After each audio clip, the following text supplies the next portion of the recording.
السلام علیکم ورحمۃ اللہ تعالی وبرکاتہ۔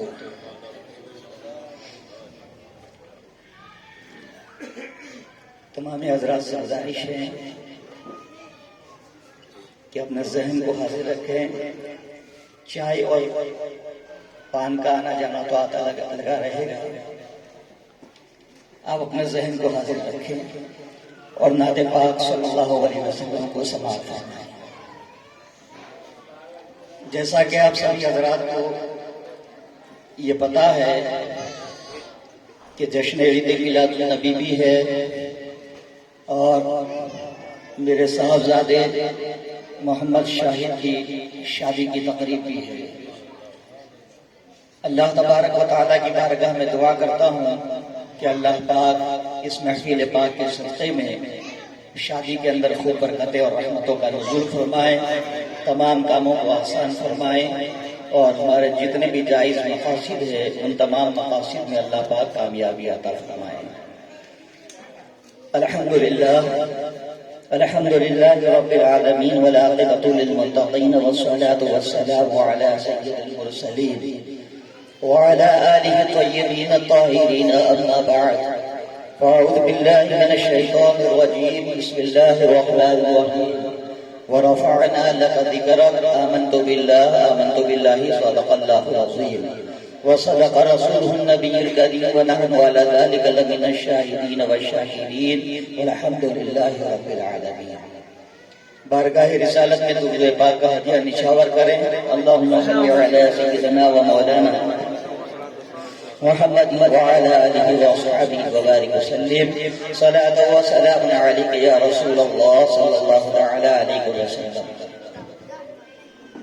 سرور کہوں کہ مالک و مولا کہوں تجھے، سرور کہوں کہ مالک و مولا کہوں تجھے، باغ خلیل کا گل زیبا کہوں تجھے۔ اللہ تبارک و تعالیٰ نے کلام پاک میں ارشاد فرمایا وَرَفَعْنَا لَكَ ذِكْرَكَ، اے محبوب ہم نے آپ کے لیے آپ کے ذکر کو بلند کیا ہے۔ تھوڑی دیر ذہن کو حاضر رکھیں اور گفتگو کو سماعت فرمائیں۔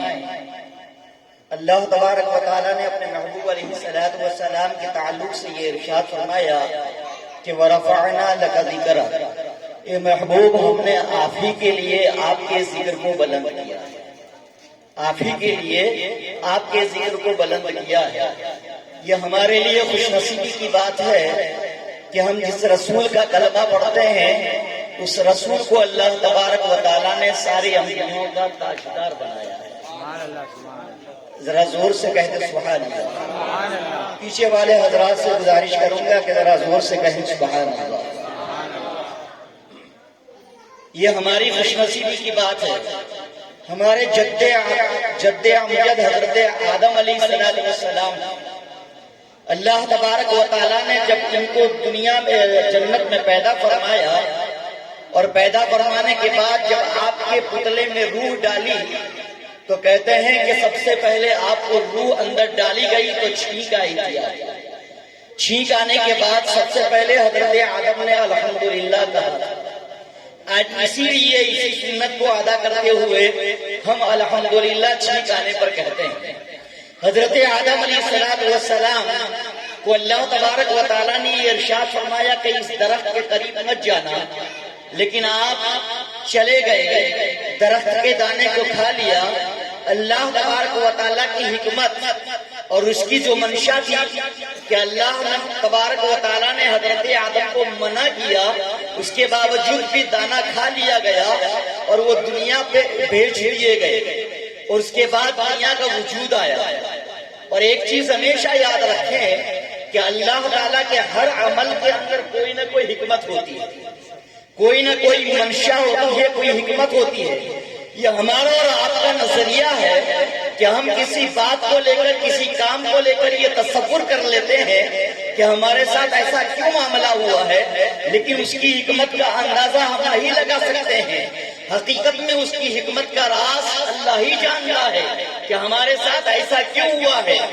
آج جس دور سے اور جس ماحول سے ہم اور آپ گزر رہے ہیں، ہمیں اس بات کا اندازہ ہونا چاہیے کہ آج ہمیں کیوں مقید کر دیا گیا ہے۔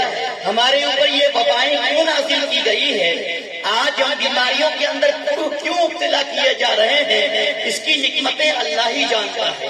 لیکن مومن جو ہوتا ہے وہ اللہ کی ہر حکمت کے اوپر راضی رہتا ہے، اللہ کی ہر حکمت کے اوپر رضامند رہتا ہے۔ حضرت سیدنا ابراہیم ابن ادہم رضی اللہ تعالی عنہ یہ اتنے بڑے اللہ کے ولی گزرے ہیں کہ کہتے ہیں کہ دنیا میں اولیاء کرام کے اندر دو اللہ کے ولی ایسے گزرے ہیں جس کا مقام اور کسی ولی کو نہیں دیا گیا ہے۔ پوچھا گیا ان کو ایسا مقام کون سا ملا جس مقام کے بدلے میں اور کسی ولی کو وہ مقام نہیں ملا؟ تو دو اللہ کے ولی دنیا میں ایسے گزرے ہیں، ایک حضرت مختوم پاک مختوم اشرف ہیں اور دوسرے حضرت ابراہیم ابن ادہم ہیں۔ یہ ایسے دو اللہ کے ولی ہیں جنہوں نے اللہ کی رضا کے خاطر دنیا کی سلطنت کو چھیڑ دیا تھا۔ آج ہم اور آپ دنیا کے پیچھے بھاگتے ہیں، دنیا کے پیچھے دوڑ رہے ہیں، لیکن یہ اللہ کا ولی ہے جس نے سلطنت کو اپنے پیروں کے نیچے ڈال دیا تھا، سلطنت کو ترک کر دیا تھا اور اللہ کی رضا کے لیے گوشہ نصیب کو اختیار کر لیا تھا۔ آپ فرماتے ہیں کہ ایک روز ایسا ہوا کہ میں سفر کے اندر تھا اور آپ بہت زیادہ سفر فرماتے تھے۔ آپ فرماتے ہیں میں سفر میں تھا، اچانک ایک گاؤں میں پہنچا۔ جب وہاں پر پہنچا تو میں یہ بارش کا ماحول تھا اور ٹھنڈی بہت زیادہ تھی۔ آپ فرماتے ہیں کہ میں نے اس گاؤں میں مسجد کا پتہ پوچھا تو مجھے کسی نے بتایا کہ مسجد فلاں کونے میں ہے۔ میں اس مسجد پہ گیا، میں نے دروازے پہ نوک کی تو اندر سے بانگی صاحب نکلے۔ مسجد کی صاف صفائی کرنے والے جو مؤذن صاحب تھے وہ باہر نکلے۔ آپ فرماتے ہیں کہ ٹھنڈی کا ماحول اور ایک طرف بارش۔ میں نے اس مؤذن صاحب سے کہا کہ مجھے آج کی رات اس مسجد میں ٹھہر جانے دو، اس لیے کہ میں مسافر آدمی ہوں۔ مؤذن صاحب کہنے لگے کہ یہاں کسی کو ٹھہرنے کی اجازت نہیں ہے۔ آپ نے برجستہ اس سے کہا تھوڑی دیر مجھے آرام کر لینے دو، لیکن مؤذن صاحب نے انہیں دھکا دے کر کے باہر نکال دیا اور کہا کہ میں آپ کو یہاں پر روک نہیں سکتا ہوں، آپ یہاں ڈر نہیں سکتے ہیں۔ اندازہ لگائیے مسلمانوں اللہ کی حکمت کتنی بڑی ہوتی ہے۔ آپ فرماتے ہیں میں مسجد کے دروازے سے باہر نکلا، گاؤں کے باہر چل رہا تھا کہ اچانک گاؤں کے کونے پر دو چار آدمی وہاں بیٹھے تھے جو آگ کو جلا کر کے اپنے ہاتھ کی سیکائی کر رہے تھے۔ میں وہاں پر گیا، مجھے ایک آدمی نے کہا کہ آئیے آپ مسافر معلوم ہوتے ہیں۔ میں وہاں گیا اور جانے کے بعد بیٹھ گیا۔ اس بٹھانے والے نے مجھ سے یہ کہا کہ آپ کہاں سے آ رہے ہیں؟ آپ فرماتے ہیں میں نے کہا میں بڑے دور سے سفر کر کے آ رہا ہوں۔ وہ شخص جو آگ کے پاس اپنے ہاتھوں کی سیکائی کر رہا تھا وہ کہنے لگا مسافر کے لیے تو بڑی تکلیفیں ہوتی ہے، بڑی آزمائشوں کا سامنا کرنا پڑتا ہے۔ آپ فرماتے ہیں کہ ہاں بڑی آزمائشیں ہوتی ہے، لیکن آپ نے اس کی باتوں کو سنا تو فرمایا کہ یہ کوئی اللہ والا لگتا ہے، یہ کوئی اللہ کا برگزیدہ بندہ لگتا ہے۔ آپ نے فرمایا بتاؤ تمہارے ساتھ زندگی کے اندر کوئی ایسے معاملات ہوئے ہیں؟ تو وہ جو آگ کے اوپر اپنے ہاتھوں کو سیک رہا تھا وہ کہنے لگا کہ ہاں زندگی میں 3 معاملات میرے ساتھ ہوئے ہیں۔ بولے کون سے ہیں؟ بولے پہلا معاملہ یہ تھا کہ میں نے اللہ کی بارگاہ میں دعا کی کہ میں جس مالک کے وہاں کام کرتا ہوں وہ غیر مسلم ہے، اے اللہ تو اپنے فضل سے اسے مسلمان بنا۔ اللہ نے اسے مسلمان بنا دیا۔ وہ شخص کہتا ہے میں نے تیسری دعا کی، دوسری دعا کی کہ اللہ مجھے حج پڑھنا ہے، میرے لیے کوئی اسباب پیدا کر دے کہ میں حج بیت اللہ کر دوں۔ اللہ تعالیٰ نے مجھے وہ بھی نصیب کر دیا ہے، میری 2 دعائیں قبول ہو گئی۔ وہ شخص کہتا ہے کہ میری تیسری دعا یہ ہے کہ میں نے اللہ کی بارگاہ میں دعا کی ہے کہ اے اللہ زندگی میں ایک بار ایک رات ایسی مل جائے کہ میں حضرت ابراہیم ابن ادہم کے ساتھ گزاروں، حضرت ابراہیم ابن ادہم کے ساتھ گزاروں۔ بس میری تیسری یہ دعا ہے، مجھے امید ہے کہ 2 دعائیں تو میری قبول ہو گئی، انشاءاللہ تیسری دعا بھی میری قبول ہو جائے گی۔ حضرت ابراہیم ابن ادہم کہنے لگے جاؤ اللہ نے تمہاری دعا قبول فرما لی ہے، اللہ نے تمہاری دعا قبول فرما لی ہے۔ وہ شخص کہنے لگا وہ کیسے؟ آپ نے فرمایا جس ابراہیم ابن ادہم سے تم ملاقات کی بات کرتے ہو وہ کوئی اور نہیں، میں ہی ابراہیم ابن ادہم، میں ہی ابراہیم ابن ادہم ہوں۔ تو اللہ کی جو حکمتیں ہوتی ہے اس کا اندازہ ہم اور آپ نہیں لگا سکتے ہیں، بس اس کے ہر عمل میں ہمیں اور آپ کو خوش رہنا چاہیے. درود پاک پڑھ لیجیے. محمد وعلی آلہ سیدنا مولانا محمد وبارک وسلم علیہ یا رسول. تو بات یہاں چل رہی تھی کہ حضرت آدم زمین پر تشریف لائے، اس کے بعد 300 سال تک آپ روتے رہے. کتنے سال تک؟ 300 سال. میں اردو میں بات کر رہا ہوں، انگلش میں تو 300 نہیں بول رہا ہوں. آپ بھی میرے باتوں کا جواب دیں. کتنے سال تک؟ 300 سال تک آپ دعا کرتے رہے، آپ کی دعا قبول نہیں ہوئی. 300 سال کے بعد حضرت آدم کے ذہن میں ایک بات آئی. آپ کہتے ہیں جب اللہ نے مجھے جنت میں پیدا فرمایا، میرے جسم میں روح ڈالی، میں نے آنکھ کھولی تو سب سے پہلے اللہ کے عرش کے اوپر میں نے لکھا ہوا دیکھا تھا لا الہ الا اللہ محمد رسول اللہ. آپ کہتے ہیں میں نے وہاں پر یہ مبارک نام دیکھا اور میں نے اللہ کی بارگاہ میں یہ پوچھا تھا کہ اللہ یہ مبارک نام کس کا ہے؟ تو اللہ نے ارشاد فرمایا تھا اے آدم یہ اس کا نام ہے جو تمہارے ہی اندر سے آخری زمانے میں ایک اللہ کا پیغمبر ہوگا جس کا نام آسمانوں میں میں نے احمد رکھا. آپ فرماتے ہیں میں نے جنت کے ہر درخت پر رسول پاک کے نام کو دیکھ لیا. 300 سال کے بعد اللہ کی بارگاہ میں آپ نے دعا کی، اللہ نے قبول فرمایا. جب اللہ نے قبول فرما لیا آپ کی توبہ کو تو حضرت آدم علیہ السلام کو شوق پیدا ہوا. اللہ کی بارگاہ میں عرض کیا مولا جس نور والے محمد کے صدقے میں تو نے میری دعا قبول کر لی ہے، میں اس نور کو دیکھنا چاہتا ہوں، میں اس نور کو دیکھنا چاہتا ہوں. اللہ نے ارشاد فرمایا آدم بڑا ایزی معاملہ ہے، تم اپنے ہاتھ کے انگوٹھوں کو دیکھو اور انگوٹھوں کے جو ناخن ہے اس ناخن کے اندر میں محمد کے نور کو اتاروں. اللہ نے فرمایا میں تمہارے انگوٹھوں کے ناخنوں میں محمد کے نور کو اتار دیتا ہوں. اللہ نے محمد صلی اللہ علیہ وسلم کے نور کو حضرت آدم کے انگوٹھوں کے ناخنوں میں اتارا. جب حضرت آدم نے اس نور کو دیکھا تو ہونٹوں سے لگایا اور آنکھوں سے لگا دیا. اور اصل بات کی اولاد وہی ہوتی ہے جو اپنے باپ کے نقشے پر چلتی ہے. یہ سمجھے آپ؟ حضرت آدم علیہ السلام نے انگوٹھوں کو ہونٹوں سے لگایا اور آنکھوں سے لگا لیا، اور اسی سنت کو ہم اور آپ آج تک ادا کرتے ہیں اور اللہ اس سنت کے اوپر ہمیں اور آپ کو ہمیشہ قائم ہے. حضرت آدم نے انگوٹھے چومے، آنکھوں سے لگا لیا. یہاں ایک سوال پیدا ہوتا ہے، کوئی کہہ سکتا ہے کہ بھئی حضرت آدم کو تو نور دکھائی دیا تھا، تمہیں تھوڑی نظر آتا ہے جو تم چومتے لیتے ہو محمد کے نام پر؟ تو اس کا استعداد سے جواب دے دوں میں آپ کو.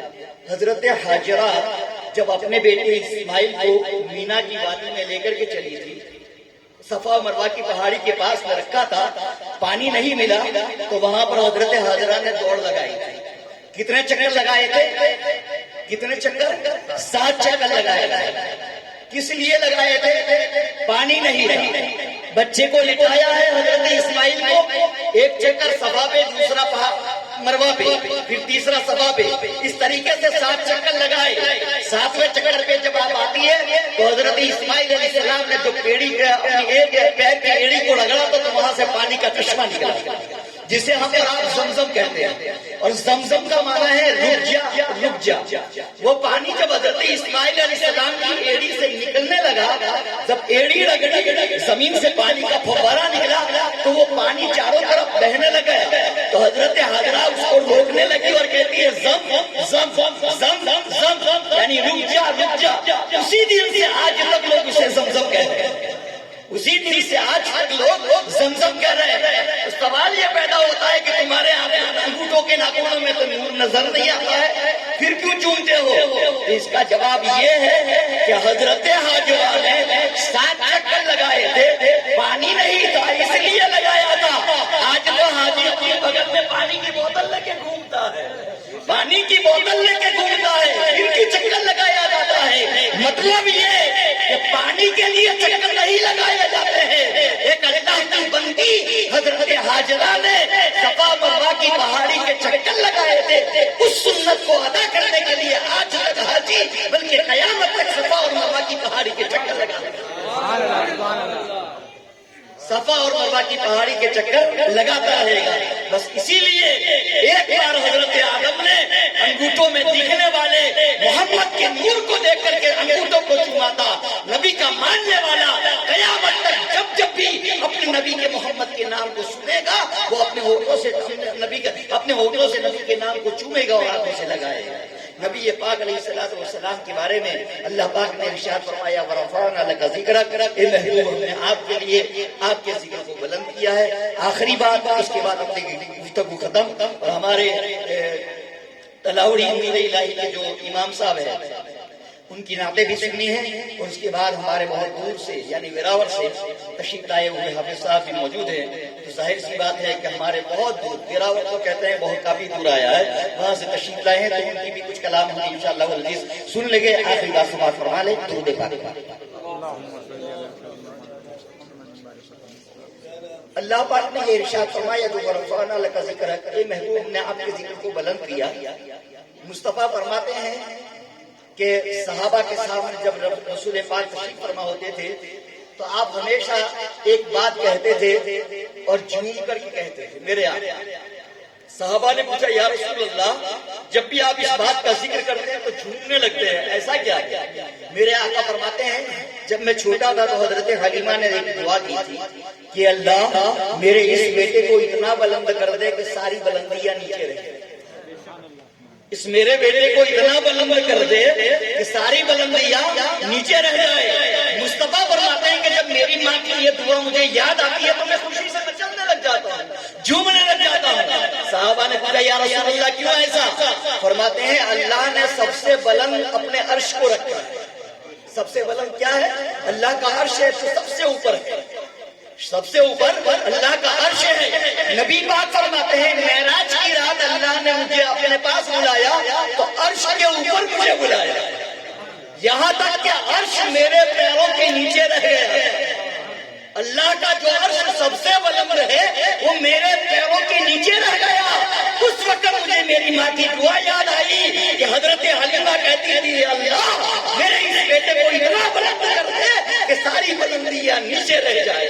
اللہ کے پیارے رسول فرماتے ہیں اسی لیے میرے رب نے فرمایا ہے وَرَفَعْنَا لَكَ ذِكْرَكَ، اے محبوب ہم نے آپ کے لیے آپ کے ذکر کو بلند کیا ہے۔ اللہ تبارک و تعالی ہماری اس گفتگو کو اپنی بارگاہ میں قبول و منظور فرمائے، ہمارا یہاں پر آنا بیٹھنا سننا سب اپنی بارگاہ میں قبول فرمائے، اور آپ سبھی حضرات سے دعا کرتا ہوں آپ میرے بیٹے کے لیے خصوصی دعا کریں کہ اللہ تبارک و تعالی ان کی شادی میں برکت عطا فرمائے اور ان کے جوڑے کو ہمیشہ کے لیے اللہ پاک قائم و دائم رکھے، اور جب ان کی شادی ہو جائے اس کے بعد میں اللہ کی بارگاہ میں دعا کریں کہ جنت تک ان کا جوڑا سلامت رہے۔